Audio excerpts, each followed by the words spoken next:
Hello and good morning. Welcome to another installment of Profiles in Tacticalness. So today we'll be discussing the fighter, soldier, Amazon guy that goes by a whole bunch of names, but not a whole lot of changes in their job. So, long story short, the basic grunt that everybody starts with over the course of the series. This is one that, has actually changed a lot in terms of name, but by and large hasn't really changed a whole lot in terms of its role. So, going to the very beginning here, we can go ahead and take a quick peek at March of the Black Queen. So, March of the Black Queen, just like with all the other ones, they were just your basic starter guy. They're who you started with. Every male unit started off with a sword and board kind of build. Every female unit was kind of a basic archer type of situation. It's actually funny, as far as the Amazons go, the female version, they were actually the only archer available in March of the Black Queen. But long story short, they looked a little bit like this. They're just kind of sitting there with all their stuff. They're actually unable to lead squads on their own, so they kind of need a little bit of help here. Now, a funny thing to note, there's a pretty massive discrepancy in terms of their armor. As per usual, they're going to get completely rocked here by an octopus. I don't really know why I feed them all to an octopus, but it's just kind of how things go. Now, again, they're a pretty basic class. They can promote into a whole lot of different things, ranging from knights to samurai to all kinds of things. Basically, anything that could potentially actually lead a squad. So, the only reason that you'd actually ever use one of these basic units past the initial point when you get them would be if you end up getting the Dream Crown and you wanted a princess, in which case you change one of your female units to an Amazon, because apparently only being an Amazon allows you to become royalty. No idea how that works. Any dang ways, things more or less stay the same once we get to the SNES game. Pretty basic class, nothing really special about it. Not really particularly great class stat growths. No real special abilities. They're just a guy. Or a girl, as it were. I'm not entirely sure why only one of the games actually bothered to give the ladies armor. It seems a little bit unfair, but hey, I guess stuff just wasn't particularly equal in this universe. Any darn ways. So, speaking of, let's go ahead and move on to Knight of Lotus, because this is the point where they actually, I feel they were portrayed best in Knight of Lotus. By the way, yes, I'm aware I haven't covered OB64 yet. We'll get there in a minute. But as far as like the basic just grunt kind of guy, I feel like Knight of Lotus just did their portraits the most justice. They weren't, they looked like a matching pair. Personally, it always kind of bothered me that the Amazon had such a different look to the basic soldier guy, especially the fact that they showed up in tights. But hey, in that one, they were both just given mail and a helmet. They looked like they were actually there and, basic army soldier guys from more or less the 13th, 14th, whatever century. So, again, nothing special in terms of stats, nothing special in terms of abilities. They are, however, one of the classes that's very viable for a fun little challenge run if you're ever interested of Knight of Lotus. Because, they'll be pretty viable all game. They're not anything great, but they can't equip everything. They don't really have any penalties except for the fact that they can't cast anything. Now we get to the weirdness that happened in OB64. So what's funny is in OB64, they were actually just a mob of grunts. Those are the guys over on the left of the picture here. But yeah, they were just basically a mob. They were three guys. You ended up losing them as their health went down. And whenever they got promoted, only one of them got promoted. Presumably the others got fired. I'm not entirely sure what happened there, but you have your three soldier guys. You can call them in as grunts. They're just there for the numbers, and they do actually each attack separately with their little spears. So that was the point at which they kind of established, the basic soldier guys are there with spears, which is why it made it a little strange, as per usual, once we get to the PSP remake. So we get to the remake, right? And right off the bat, their weapon selection is a little bit confusing, to say the least. So their basic role was that of the kind of weapons master type class, the weapon sergeant or whatever you want to call them. Essentially, they were there to just have as many weapon options as possible. However, they took away some of the ones that made the most sense for them for some reason. So going down the list here, they got fists, daggers, swords of one-handed and two-handed varieties, only of the Western kind, axes, hammers, cudgels, whips, bows, crossbows thrown, and shields. Now, previously, they typically tended to come in with spears historically. You had your basic soldier, they were given a spear just because it was the easiest thing to use. I mean, give somebody a sword and they're like, okay, this has a bunch of edges and some pokey bits and you need to learn your parries and whatever else. You give a guy a pointy stick and it's like, oh, pointy stick goes into the other guy. Got it. So either way, it was very strange that they couldn't equip spears. I know personally, having just an entire legion of basic spear units was my favorite thing in the PS1 game, as well as Knight of Lotus. So personally, it was a little bit of disappointment for me there. But anyway, they still got a pretty wide variety of stuff there. They had an ability that gave a little bit of buffs to their nearby units. Wasn't anything too spectacular. Basically, it made everybody have 100% melee accuracy, which it was pretty achievable through other means. Not to mention it was pretty expensive to use. On top of that, they had Mighty Impact. This was the same as the Archer's Tremendous Shot, allowed them to get 100% accuracy and a guaranteed crit. That was really good. And then they also got Double Impact, which allowed them to hit twice. And although these abilities are really good, it's just not really something that kept them viable for a very long-term period there. So it was a little bit awkward where, even if you had a unit coming in, you probably wouldn't end up switching them over to the warrior, just because it didn't really make much sense to go to that kind of class. Typically, you would probably just, maybe train them as other things for a little bit, then train them over to the class they wanted. You didn't really get any particularly great class growths out of the warrior, so the only reason that you'd possibly do it is if you didn't have whatever class you wanted them to be going into unlocked yet, so you wanted them to train under one of the weapons that they could use. Since, again, weapons training is kind of the point of this class. But then, as per usual, we get to Wind Vision. So, you know what? I know I say this every single time, but dang, Wind Vision's amazing. Alright, so now that I've completely messed up the windows here, let's take a look. Now, there are a lot of builds that you can potentially go for here. Basically just about anything, quite frankly. So, you may notice these characters, I haven't fully built out all of them yet.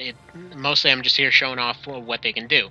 So, as far as skills go, let's go ahead and start with this. So, first off, Mighty Strike. They still have this. It's still 100% hit chance, 100% crit, and on top of that, it cannot be countered. Over here we have Vigorous Attack. Way more useful now because it gives you True Strike and Dodge. So it's always useful to have at least one soldier out in the front lines there, because True Strike and Dodge in an area is usually going to be enough to give a really massive buff to the survivability of your front line. Over here we have Squash, which will get rid of most obstacles. It's not very useful early on, but once you get to later game, especially in Palace of the Dead, where you're seeing a lot of barricades and a lot of pumpkins, you're much more likely to see a use for that. Double Strike is the same as it was before. Essentially just a double hit. Personally, I find this really useful with spears, which, by the way, you might be thinking, hey, you said spears. They get spears now. Hell friggin' yes, they do. Okay, so, fist daggers, both types of swords, fine, that's all well and good. Axes, spears. They get access to both versions of spears. Because you know what? Spears are great. Anyway, moving on. They also get access to katanas, both versions of those. They also get access to sidearms, bows, crossbows. Basically, they get access to everything except for guns, spell books, and instruments. So, yeah, they are like the end-all, be-all weapons master class at this point. Not to mention because of the fact that the stat growths aren't really something to be worried about in One Vision anymore. They actually have a point in terms of being there for weapon skill, since most of your progression for your characters will be coming from their skills rather than some passive background buff that makes no sense. Now, you can give them dang near anything. They can equip almost all armors. They can equip almost all equipment, so in many ways they're like the Onion Knight from FFT. But yeah, here's just a few of my personal favorites. So this is what I like to call the kind of heavy one-handed spear user. Yes, this is a little bit of an awkward one to do, and this is something knights can do too, but essentially this is one that gets vitality from this, gets extra accuracy and power from the spearman's earring, gets extra power from the dynamo plate, has a light shield for extra evasion, as well as a one-handed spear for extra evasion. So you can actually swap out the earring here for a ring of evasion, which will essentially give them pretty decent survivability under a lot of circumstances. They're going to have a bit of an issue when it comes to resistance, so if you equip something like a reflect magic on them, it's pretty good. But this is a pretty good overall, very survivable build right here. Next up, in terms of showing off just how high their evasion can go, they're actually one of the few that's able to equip both fists and the main gouge. So, essentially you have a fist here for punching and poison, so you can use this to essentially just counter poison while doing some pretty good damage, and then you actually use the main gouge as the main weapon despite the fact that it's a shield, because you can essentially run around inflicting shackled on things, and it's pretty darn nifty. So if you equip parry with this kind of build, you can usually do pretty well there. You equip something like this in both cases. Now, personally, I prefer this kind of thing because you get extra avoidance. However, you can go for something like a helmet right here. If you end up going for a helmet, you will get that extra parry bonus off of that. So if that's your kind of thing, this makes them a little bit more survivable and going to give them that extra point in parry. Next up, we have this kind of build right here with heavy armor and some gauntlets. This will give them a little bit of a bonus to overpower, and on top of that, will give them some pretty decent protection with heavy armor. But when you have your heavy two-handers, again, they're one of the few classes that's given access to both an accuracy buff and a guaranteed hit plus crit. So this means that with heavy two-handers, they are the best at using those things. Second best would be the Terror Knight, but yeah, for using the heavy side graded two-handers, they're just the best, in my personal opinion, anyway. Next up, we have something like this. Now, this is kind of more of a Spellblade kind of situation. Again, you can use all versions of katanas with these guys. So if you want to just use like a one-handed katana and a shield, that works out perfectly fine. In this case, I feel that something like a draw build is pretty viable, just because you can give them a little bit of an elemental bonus, and on top of that, the two-handed side-graded katanas are actually really light. As you can see here, their weight is only 4, comparing with a Dragon Slayer, which is 20, comparing with a bow, which is 5. So they weigh almost nothing, and they do sacrifice some power for that lighter weight, but they also still have that draw-out ability, which oftentimes, if used right, will be enough to go and turn the tide of a fight. Again, fitting name, Time and Tide. Good for turning the tide. But yeah, tidal waders are here mostly just for flavor because this is just an all-around water build. It's actually the exact same one that I was using when I was showing off the Swordmasters earlier. I just thought it carried over really well to the Amazon here. Next, we have a bow and mangoche.